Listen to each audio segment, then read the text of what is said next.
Hi, I'm Irma Francis. Welcome to Soul Talks.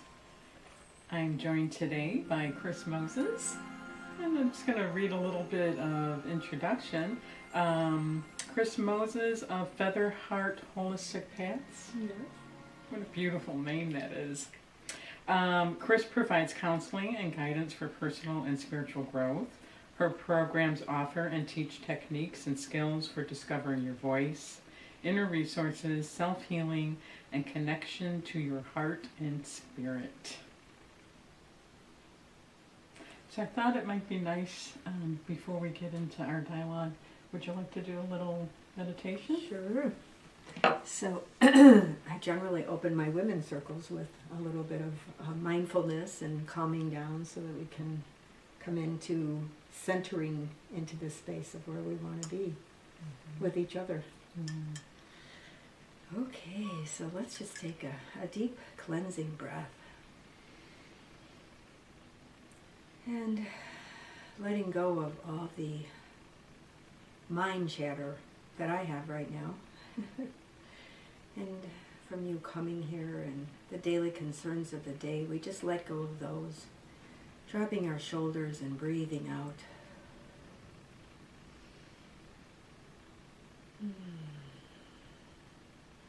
Breathing in peace and calm so we can be in this place of centering and groundedness. Really paying attention, full attention to what we're saying and being in this very moment.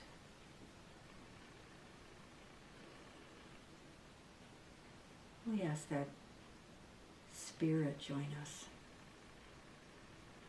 And for that matter, any guides that want to join us in this space, to help us with understanding and bringing clarity to our words and thoughts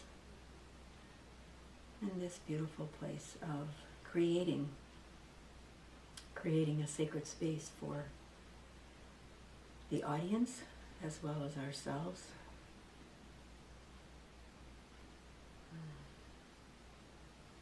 And we open our hearts to all of your questions and thoughts.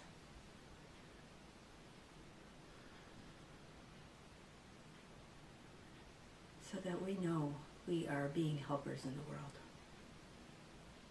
which I know is the purpose of this.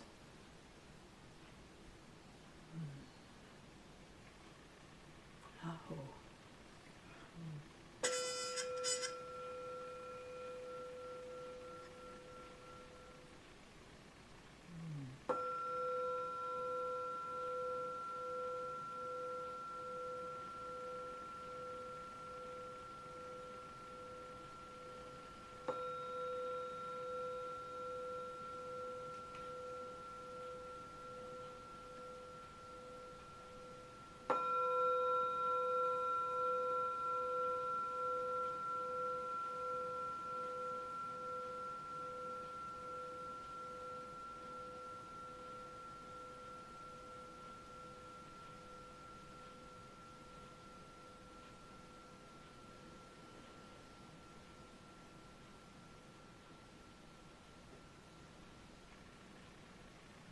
So it is.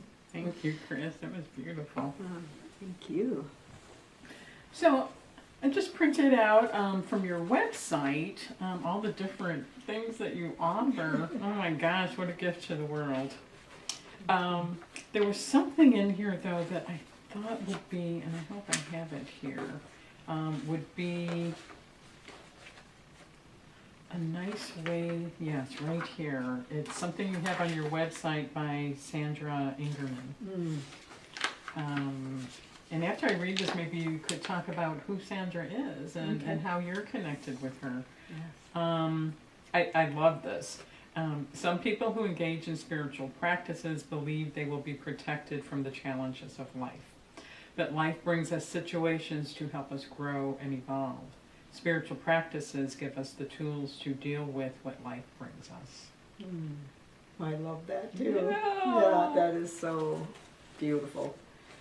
So, first of all, Sandra is one of my many teachers. I've been blessed with so many teachers in my life. It's amazing to me. Every time somebody comes forth, it's the old, when the student is ready, the teacher appears.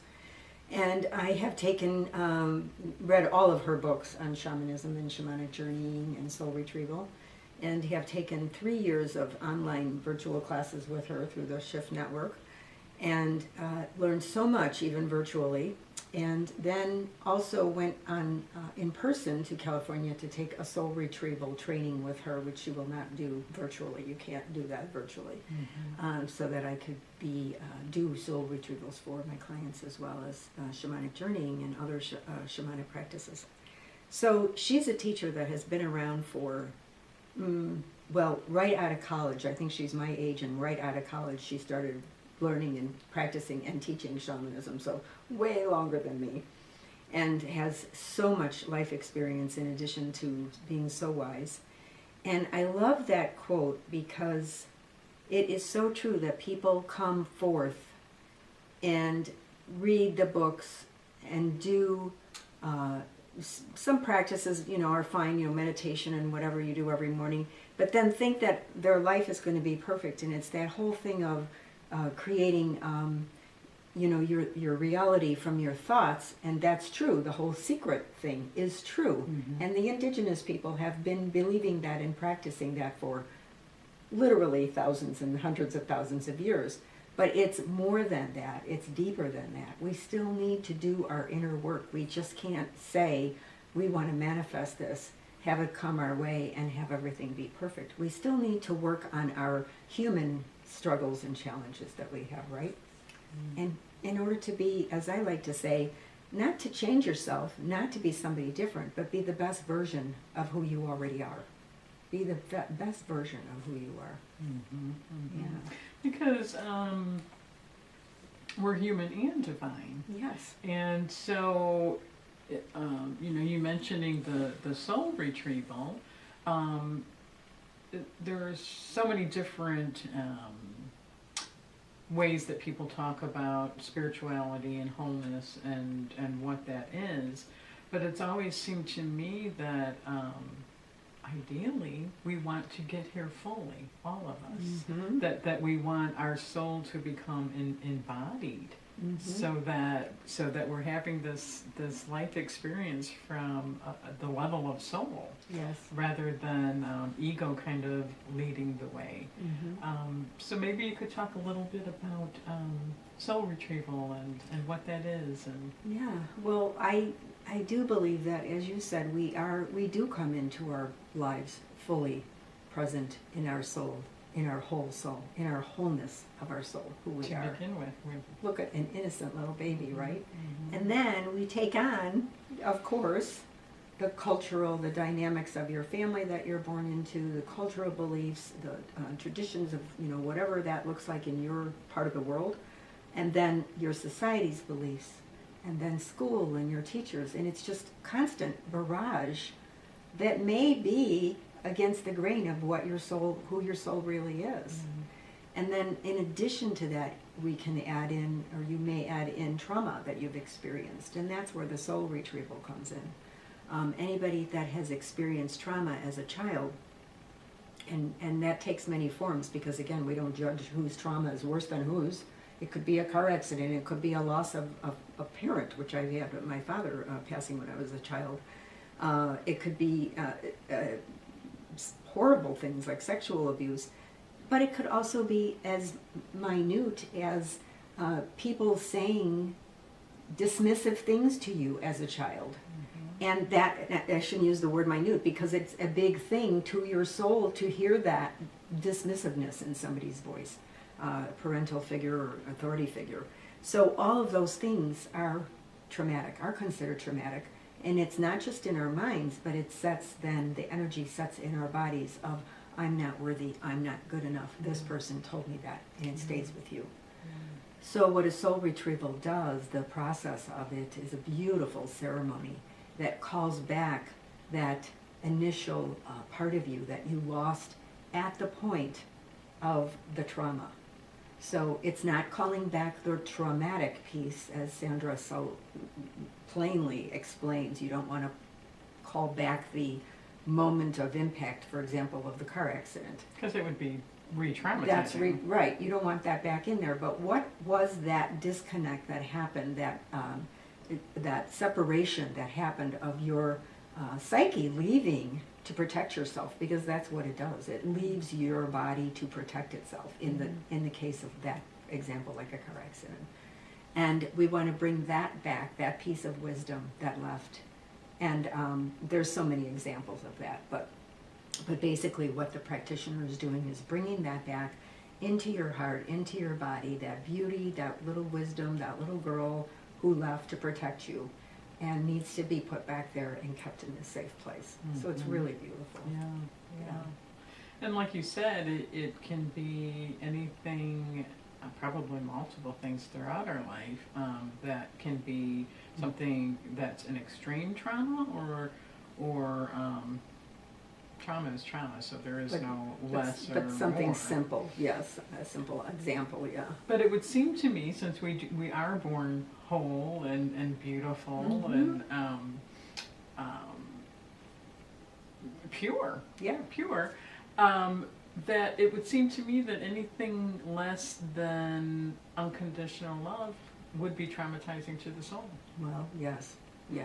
And the examples I gave all from childhood, doesn't necessarily have to be just in childhood. It can be at any time during your life. Yeah. And we can experience them again and again, that loss of ourselves. Yeah. So yeah, definitely. But if you go through soul retrieval and you're able to heal and bring back those fragmented pieces of the soul,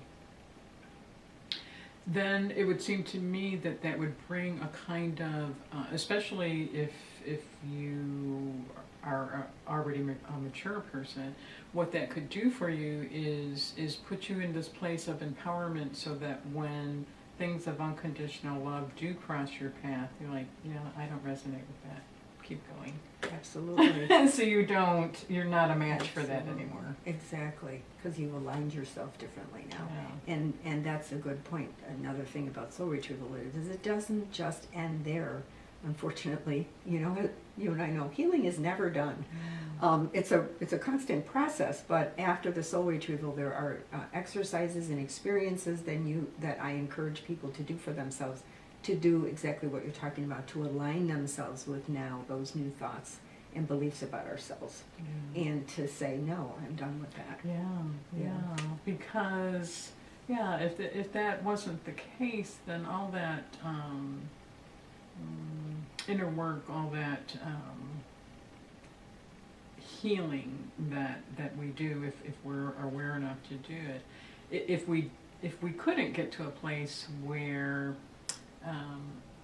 because we've done the inner work and we're kind of at peace and harmony on the inside, we want to find ways to make sure that the external is matching that inner harmony, so that we have external harmony and inner harmony, and we're kind of just in that place of harmony. Yeah, exactly. Yeah. Which does take staying awake. It does take staying aware, and you help people with ongoing practices that can help stay them grounded and centered. So many experiences that I can teach, and as do other people, on how to stay grounded in that. The practices of, well, first is aware. You said the words aware and awake, staying there. I often give an example when people leave my workshop or retreats that I do. How do you go home from a beautiful weekend retreat, which I just had the good fortune to experience in Sedona? How do you go home from this beautiful weekend retreat back to reality, right? And go into your house, and maybe you face 4 kids screaming and yelling at you, and the daily challenges of life, and stay in that place. And my belief is that you need support. You can't do it by yourself. You need support around you. Yeah. From friends that are on similar paths, or people that you trust, that you feel safe with to talk with, and then the experiences and practices that you can bring into your life every day to remind yourself, because that's all it is we know that we have to do that, but we have to be reminded all the time. Yeah. Which kind of brings me to, I'd like to open up an opportunity for you to talk about all the beautiful things that you offer, men and women. But you do a lot of work with women. Yeah, really mostly with women. I do some ceremonies and rituals for the seasonal celebrations of spring, fall, summer, winter, and that everybody is open to that, to come to that, attend that. But my favorite thing is women's circles, and that's where my passion lies. So I have been leading women's circles for 10 years now. And I find that, and I heard you talking about this last night, that women need desperately, in today's world more than ever, to join something that makes them feel safe and not lonely, and in a place where people are going to actually listen to their story and what they have to say. You may not find that anywhere else in your life, unfortunately, and not judge around it. Yeah. And so this is, to me, the sacredness of a women's circle, that you can come and tell your story, have women witness it, and really hear what you're saying, take it into their hearts, and yet not judge it. And then everybody gets to do that as well in the circle, and it's just feeling safe and trusting. Many women have a hard time with it when they first come, because it is vulnerable to sit there and share your story. The first one I ever went to, I was just blown wide open. It was just such an experience. And once you do it, you realize how much you needed it. Your heart just opens up, and you just feel so much better to unload that. And then also be able to see the commonalities of, oh, that woman across the room facing me is in the same situation I am. I'm not alone. Yeah. Yeah. Well, what a gift that you're offering women through doing these women's circles, and something I think of often. We could go through life saying, "Oh, woe is me." There's no place for me. I don't fit in anywhere, and nobody's warm, and nobody's listening, and you could go through life seeing it that way, or you could find that needle in the haystack because they're there. Yeah. And you're one of those needles in the haystack. So if you can go either way. You can go to woe is me, life is life sucks, and then you die. There are people that believe that. There are. You can go that route, or you can have, some kind of faith that says, no, I know, I feel it, I sense it, I intuit, and I'm going to follow that sense, that intuition, and it'll lead me to the person and the people I need to be with. Yeah. And I find that women do what you just said, mostly after the age of 40. Yeah. There are women who are coming earlier to my circles, younger women, which I just love. The latest circle that I started was 2 women under 35, I think, out of the 8. But mostly it's because we're, practically speaking, they're raising children, they're starting their families, they're starting their careers, they're doing all those things that I did when I was in my 20s and 30s.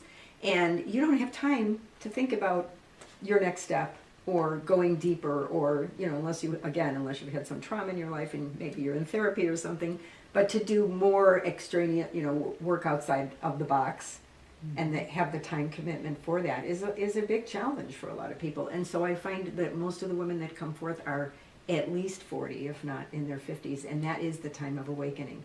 And I love what Christian Northrup calls the wisdom of menopause. Instead of looking at it as negatively, that is when women come into their full power.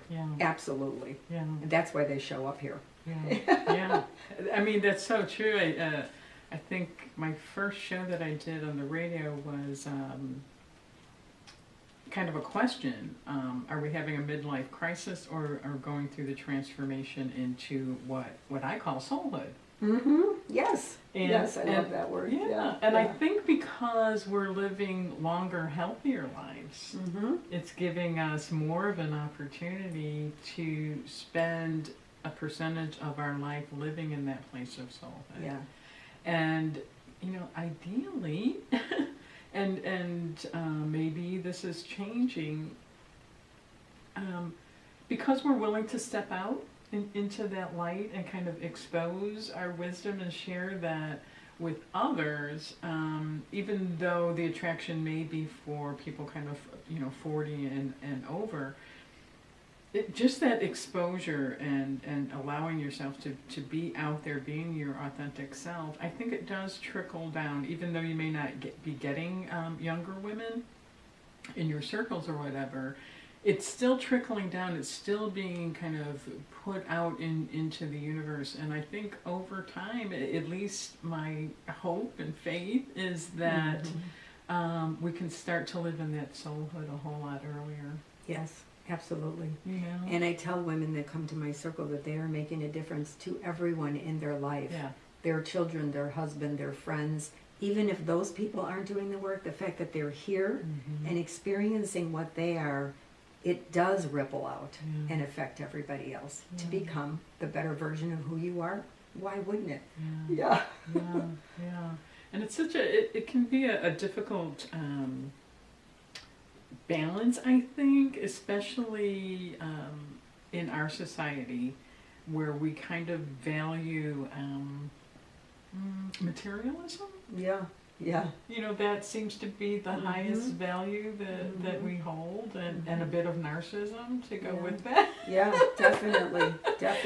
And so it can be difficult, definitely not impossible, to live with a different value system. And that's from the get-go. That's from, when you're younger thinking, okay, well, tradition says I'm supposed to be married by now.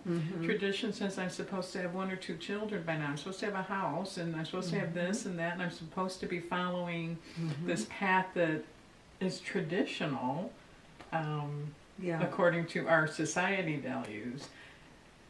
Right. But something about that needs to change. Yeah, and for men too, the same, raising your children of the idea of everybody has to go to college to get the degree to do what? I mean, it isn't necessarily the path for everybody, and that's not the way of the world. I mean, it's not realistic. Yeah.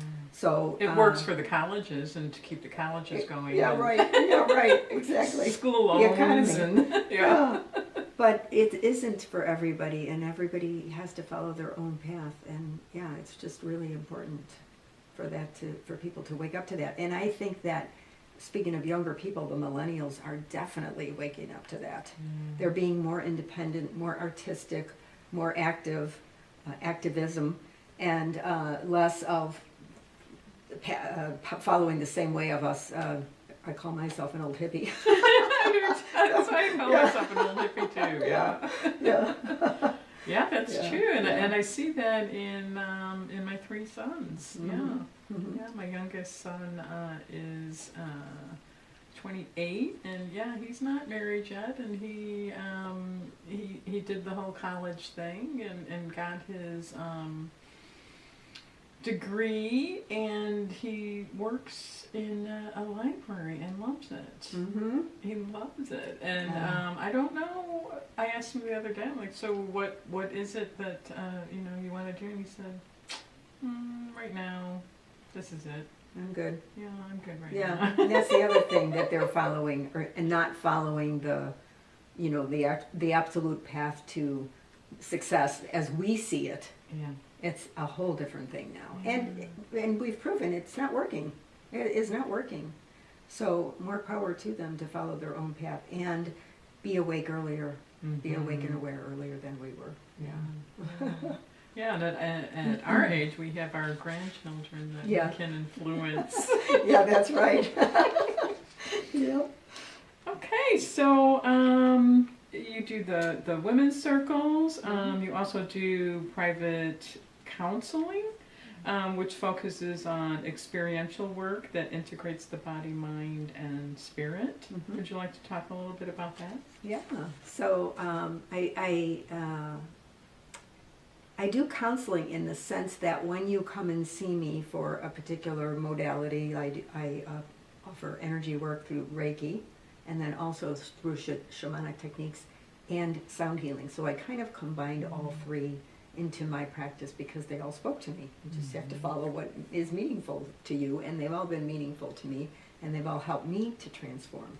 So I've combined them all, which is not necessarily the traditional way, and there are people that would not like that I don't follow the rules, but that's okay. It works for me and it works for my clients. And so when they come and see me, we talk a little bit about what's going on in their lives, and that's where the counseling part comes in, before and after the treatment itself of energy work, of whatever that looks like. And so when they come, we'll talk a little bit about what's going on, how they're feeling. Most people are really, truly, over the top too busy.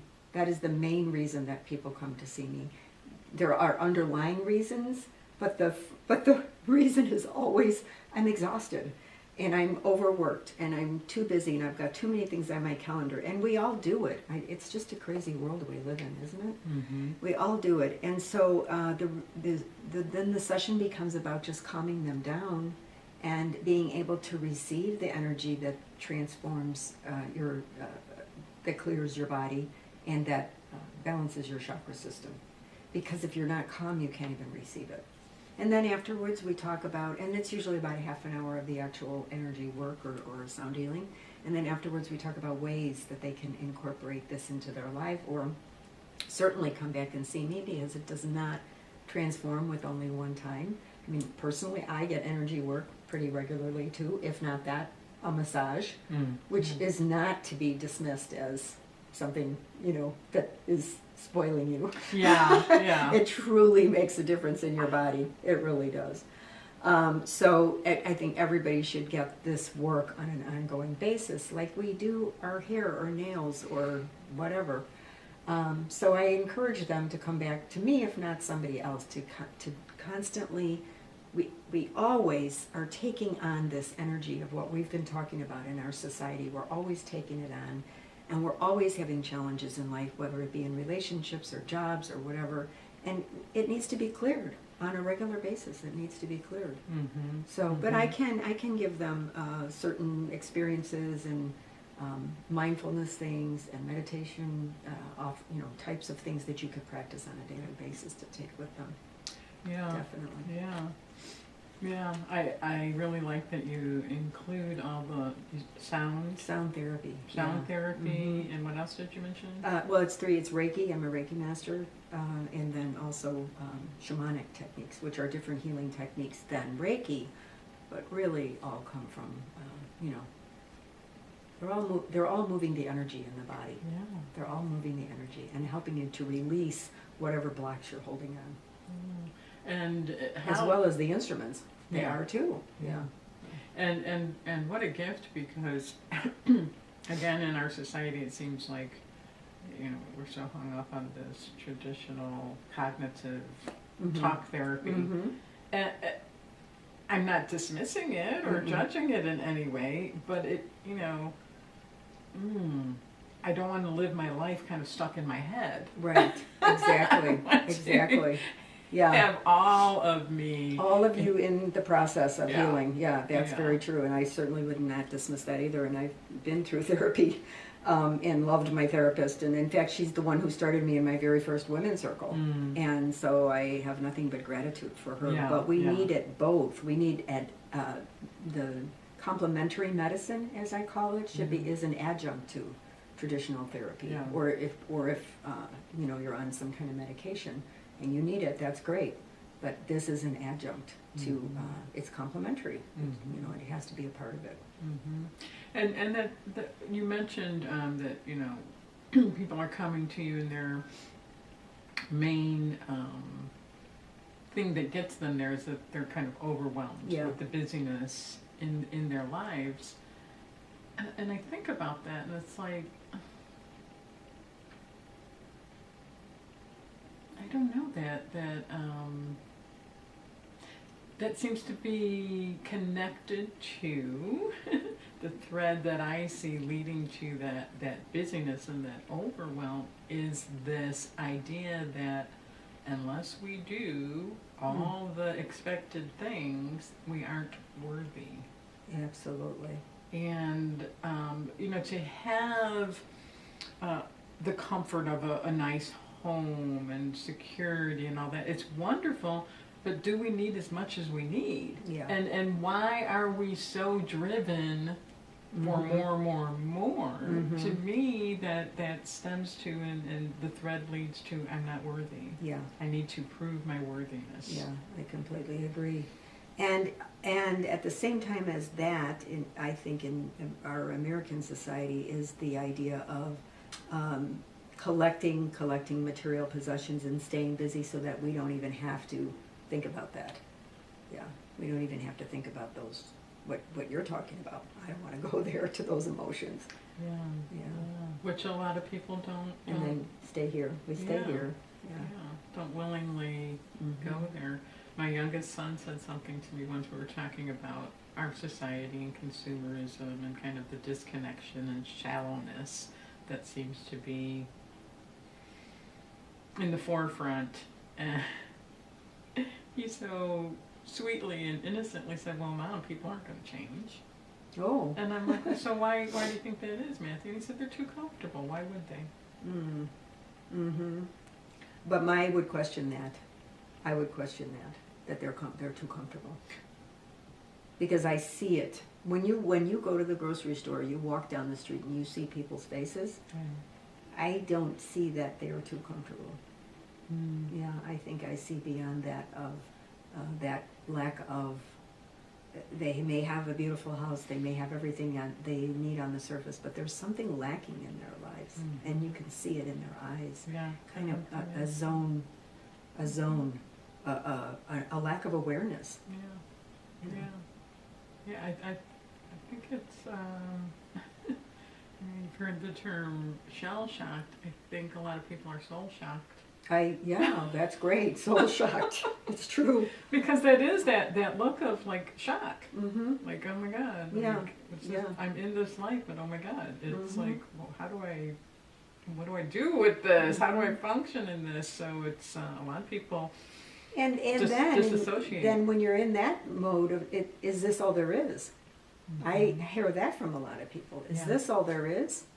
I go, I cook, I work, I do this, I do clean, whatever it is that your daily chores are, your daily life is, raising your kids, going to work. Is this all there is?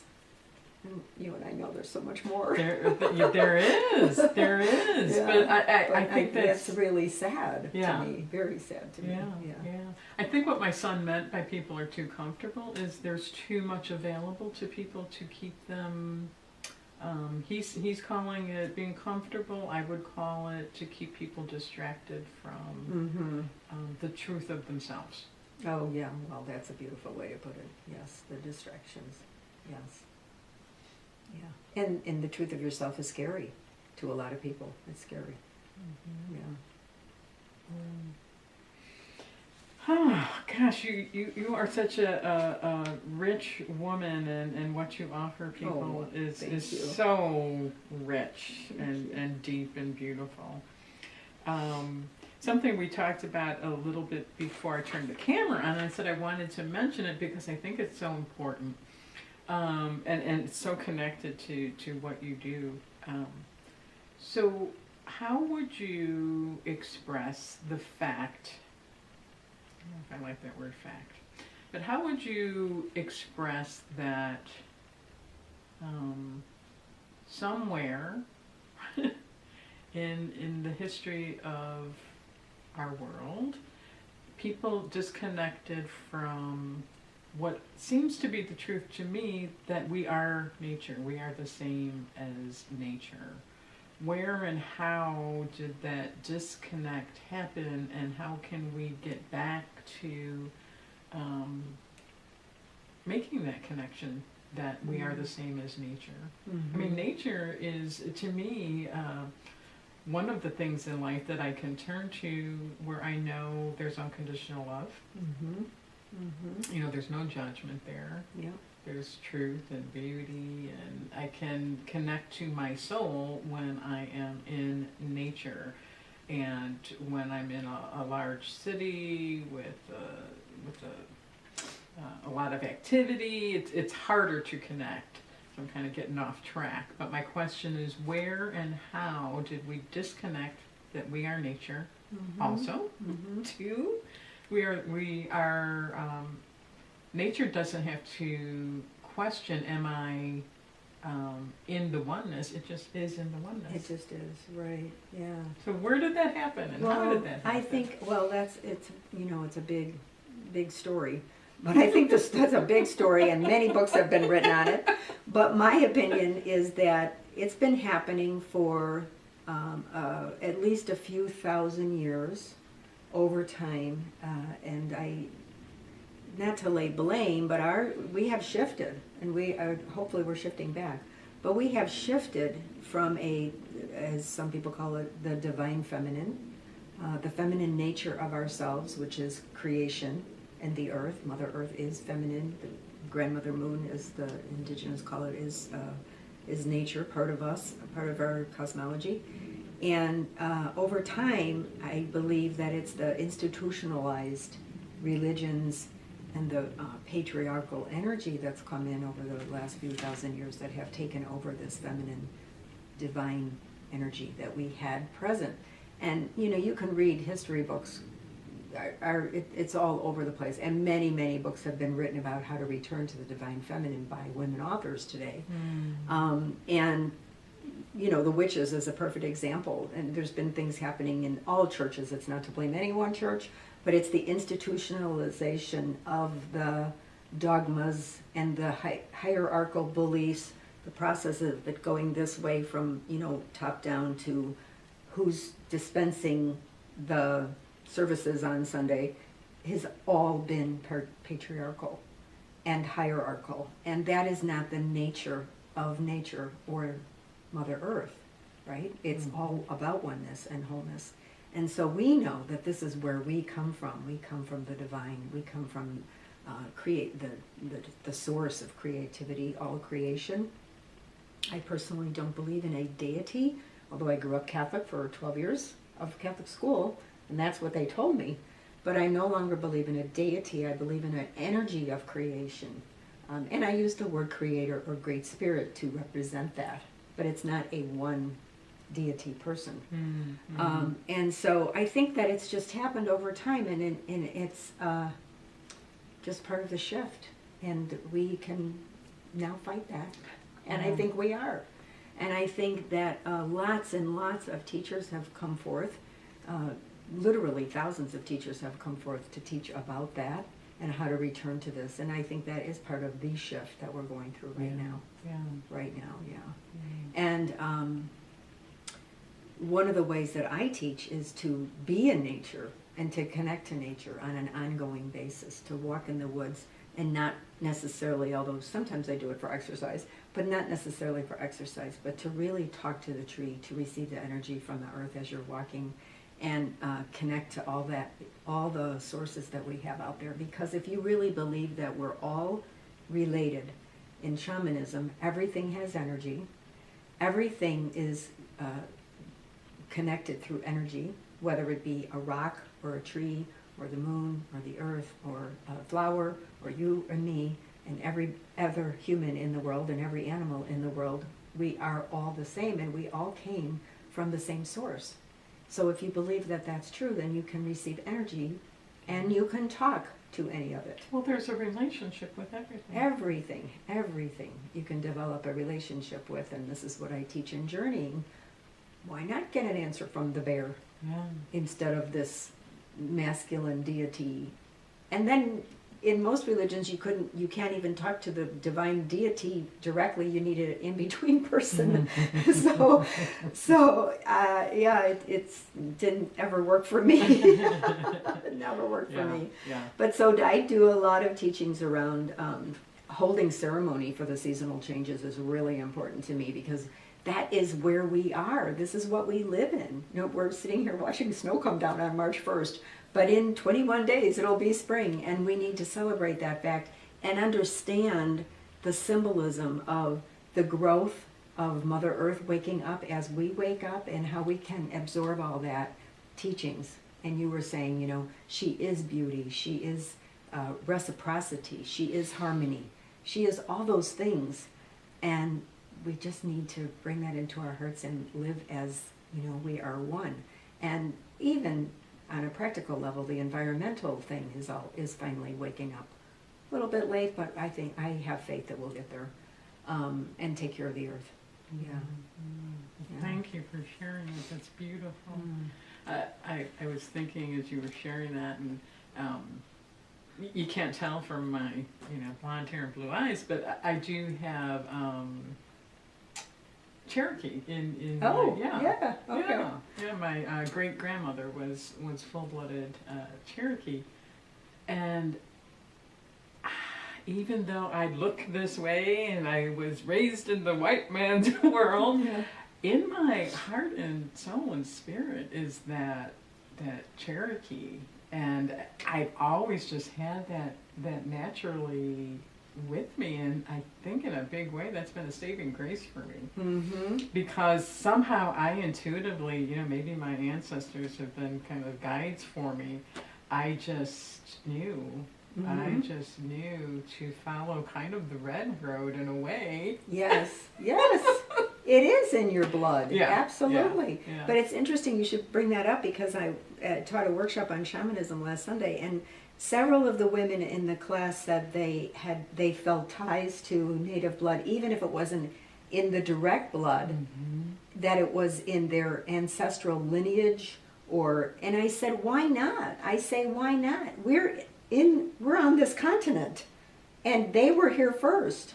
So of course, as we come over, whatever boat you came off of, from whatever country you came from, we ended up being connected to them. And of course it's in our lineage and in our ancestral beliefs. And it is again, this is about the body and it absorbing the good and the bad.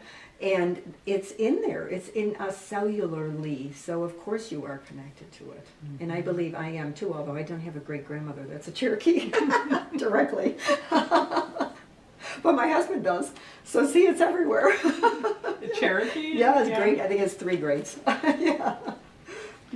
So something, and I don't know the exact name of the book, but aren't you doing something, a book group that's connected to, and I can't remember the name of the book. The book that I'm writing, or the book that... No, but we can talk about that as well. Yes. And I would not have remembered that, so thanks for bringing that up. Yeah. You're doing a group around a book. Oh, the book that I'm hoping to start a new circle. I do an offering every spring, and of a new women's circle that will last for a year. It's a commitment of 1 year. We meet monthly. And the book that I chose to use as a background is called Imagine a Woman in Love with Herself. Yes. I love that title. I don't know, I still want to try and find a way to get there. Yeah. Because that book is so intriguing. Isn't it though? And it's a classic. I think it's from the late 90s, but it is so, the experiences that it offers in it to imagine this are really profound and important. And then, as always, in my groups, in my leadership, within the facilitation, I may use a book or cards or something to lead it, but it's always also offering experiential exercises that I offer, like the shamanic journeying and guided meditation. We do a lot of journaling, and we do art, because I love doing art for expression. And I love watching women come to the table with crayons or mandalas or whatever I have there, and sitting there going, I can't draw. And of course I said that too when I first started doing them, but it's not about that. It's about your soul's expression. And we're not judging whatever is on the paper. It's just about bringing out what's in your soul. Yeah. So I do a lot of art too in the program, yeah. So it's really fun. I love leading circles. That group sounds lovely, and that book sounds lovely. Yeah. But I'm glad that I remembered to mention that kind of sparked you to bring up the book that you're writing. Would you like to talk a little bit about that? Yeah, so I started writing it as my personal journey of women's circles about 3 years ago, and I wrote it with the intention to inspire other women to be part of circles and to expand circles out there, which is my original inspiration was Jean Shinoda Bolen, who wrote The Million Circle, a book called The Million Circle. And it's that thing that we were talking about before, that every time you do work, you do your inner work, the ripples, it affects everybody around you, and then those people affect people around them. And that is the nature of doing sacred work, soul work, as you call it. Mm-hmm. And so in the process, so I wrote that book, and then somewhere along the line in the last 2 years, I decided that I wanted to teach women to lead circles. Yeah. So that we would take this out, because it's really important work. It's not only about what I described before of a woman telling her story and witnessing others with no judgment, but it's about literally changing the world. And this is what Jean Bolin has taught in her book, The Millionth Circle. That from beginning of time, the indigenous people sat in circle, in council, they called it, and everyone, they passed the talking stick, and everybody would listen to one person speak at a time, and then when they were all done, they would discuss what was spoken and then come to consensus. Well, wouldn't that be a wonderful thing to do now in our political situation? Oh, please, dear Lord. We might not want to go there on camera. No, we're not. But wouldn't it be wonderful? Just imagine it, okay? I can't. Sitting in a circle with a imagine talking stick that. and no one interrupting. And this is something that is profound. It's profoundly important in the world. No matter where you sit in the world, whether it be that or school boards or moms groups that have, I was talking to somebody the other day about moms with special needs kids, could do that and perhaps come to, not just for your own group therapy, but also to make decisions based on the input from other moms. So there's just endless opportunities for this. So I decided that I wanted to teach women to lead, and for that reason, it's not about, you don't have to be a coach, you don't have to be a therapist, you can be a mom, you can be a school board member, you can be any walk of life.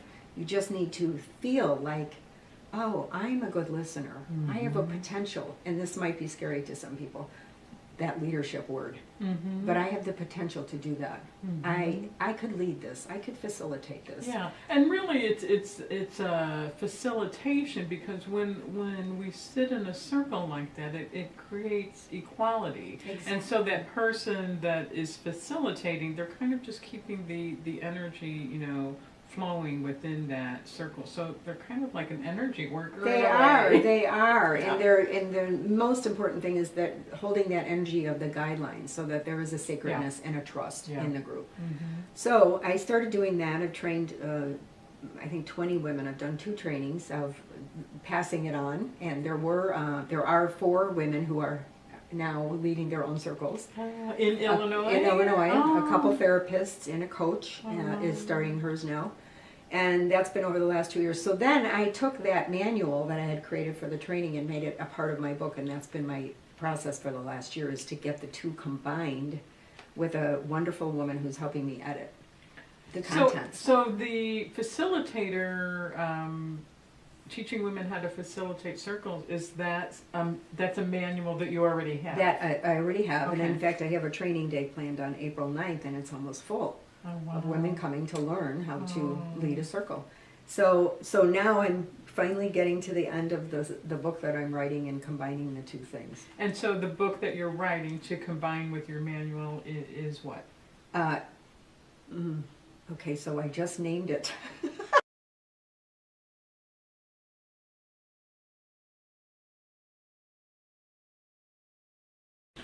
So I'll say it out loud. I mean, it's okay. No, this is exciting. It's just like, okay, what's the second part again? Because it just happened last week.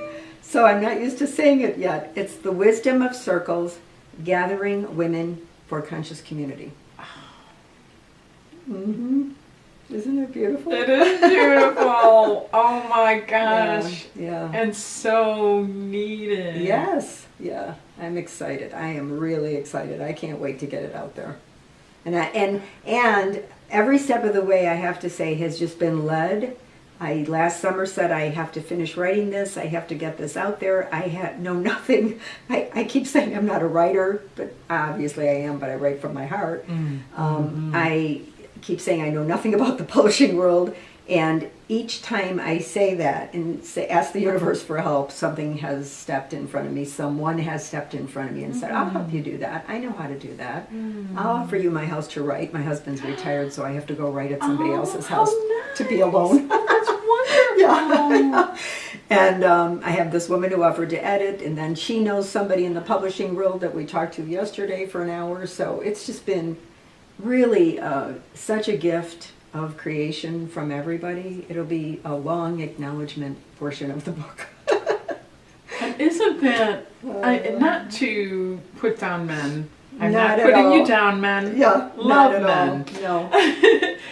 But that's such a beautiful part of women, secure, empowered women, is that their willingness to share and help each other. Yes, yes, absolutely, absolutely.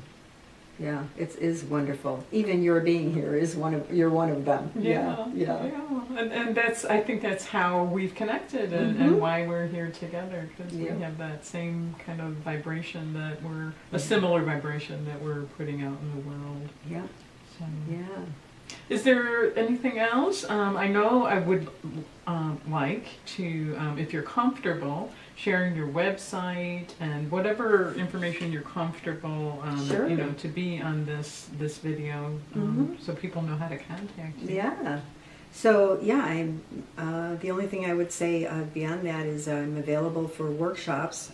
Generally speaking, I teach workshops on shamanism and shamanic journeying. Although I also teach workshops on the medicine wheel, which I've been trained in by my Cherokee teacher. And I offer medicine wheel readings to people where you pull the stones yourself, and I tell you the symbolism of them, because as we were talking about, all the stones in the wheel represent our cosmology and animals and plants and minerals and trees, and they all have messages for us. So that's a very fun thing to do. And so my website is www.chrisfeatherheart.com, and people say to me, you should have just done Chris Moses, it's easier to remember. But I didn't, so it's too late. My spirit name is Featherheart, and so that was part of it, chrisfeatherheart.com. Yeah, no. That would have been way too practical for me. Yeah, but I think that is such that's one of the name, Featherheart is what kind of drew me to your website, so I think that's an important part. I'm glad you stuck with that. Yeah, thank you. Thank you. Let's see, what else? Anything else? So I just want to say how grateful I am. First of all, thank you for doing this work for me and others. It's really a gift. Thank you. And I am so grateful for all the women that have come through in my life. And I'm telling you, I'm not kidding you, my acknowledgement part of my book will be like 10 pages. Every single time I needed somebody or wanted somebody, and it worked both ways, they were there in front of me to teach me or to help me personally, or to teach me how to do this in the world, and all types. I've had from therapy to shamanic teachers to just wisdom teachers that are more, I don't want to say mainstream, but not from a particular path of Eastern or Western philosophies or anything like that. So wisdom teachers and coaches also. I ran women's conference and retreats with a partner. Her name is Faith Curtis for 5 years, and she's a coach from CTI, and she's an amazing person. So Barbara Joy, all these different people that I've had come in front of me in my life, and just went, here I am, and I was ready, and it is such a gift. I've been blessed. I really have, with women. Yeah, and men too. There's a few of those. I don't want to forget Kenny or any other guys that have come forth. And I also want to say too, we were saying we're not dissing men. No. But there are also there are avenues for men to do circles. And 2 of them are Victories, which is right on the North Shore. I think they're out of Evanston. victoriesoftheheart.org. For men to do the work of Sacred Circle after they go through a weekend with 2 therapists. Oh, wow. And my husband did that training, or not training, but the inner work of the heart. Really wakes men up to their hearts and their emotions, which, they tend to stifle. And then there's also the Mankind Project, which I understand, I didn't ever know this until recently, that they were also called warriors back in the 80s and 90s, the warriors. That I'm familiar with. So now they're called the Mankind Project, and they are national. In fact, I think they're international. So you can go on weekends with them. So there are avenues out there for men, thank goodness. Yeah, because there are connect men with that, one that another. really want to Mhm. evolve, and eventually, we may live in a world where the masculine and feminine are kind of working together towards shared goals. That would be great. That would be great. Yeah. Yes, that would be great. Thank you. Well, thank you, Chris.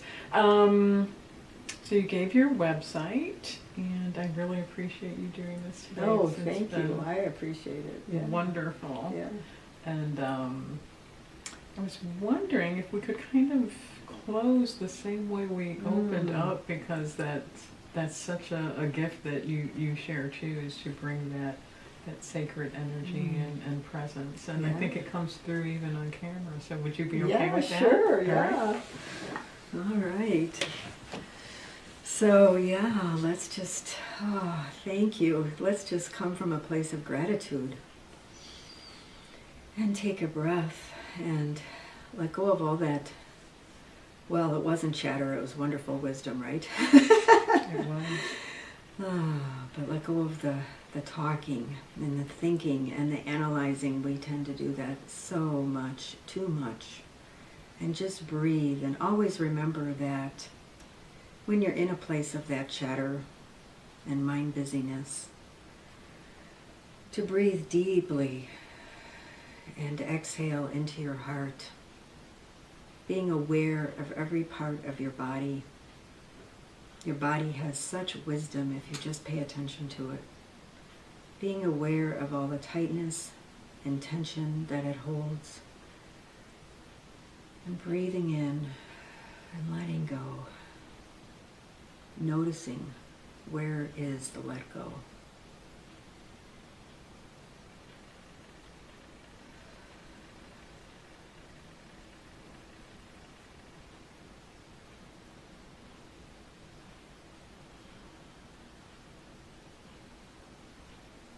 And we breathe in with an open heart, connecting with that divine feminine energy of earth.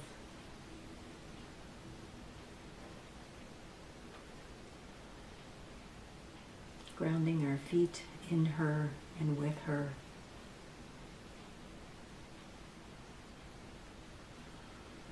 Thanking her for the blessings that she gives us every day of harmony, groundedness, beauty, reciprocity.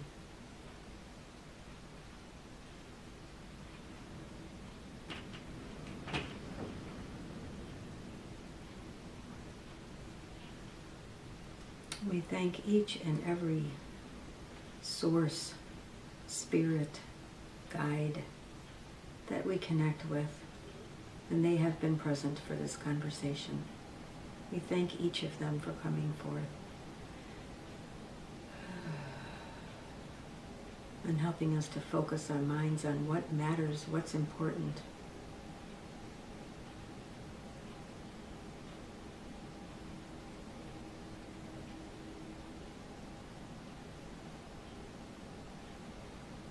And they remind us daily of this work.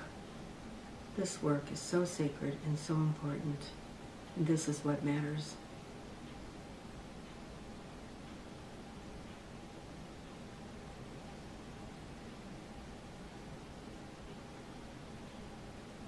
This is the work of the heart. And for this we are grateful. Namaste.